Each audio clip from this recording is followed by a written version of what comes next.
এবারের আন্দোলনের আপনারা যদি একটা গুণগত বা একটা চরিত্রের পরিবর্তন যদি দেখি, আমরা কয়েকটা পরিবর্তন। প্রথম পরিবর্তন হচ্ছে নারীদের অংশগ্রহণ। আমার মনে পড়ে না এর আগে নারীরা ফ্রন্ট লাইনে এত অংশগ্রহণ করেছে আমি দেখিনি।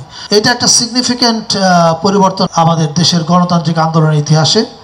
আরেকটা পরিবর্তন হচ্ছে গ্রাফিতি।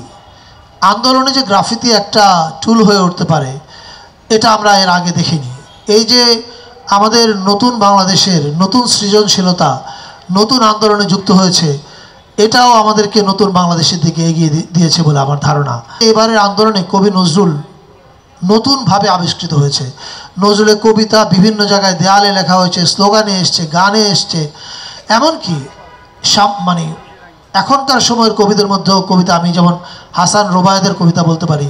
হাসান রোবায়েদের কবিতা দেয়ালে দেয়ালে দেখা গেছে, আন্দোলনের সময় দেখা গেছে, এমনকি হাসিনা পালিয়ে দিল্লি চলে যাওয়ার পরেও দেখা গেছে। এবারের আন্দোলনে কবিতা, গ্রাফিতি এগুলো খুবই কি বলে কার্যকরভাবে মানুষকে অনুপ্রেরণা দিয়েছে।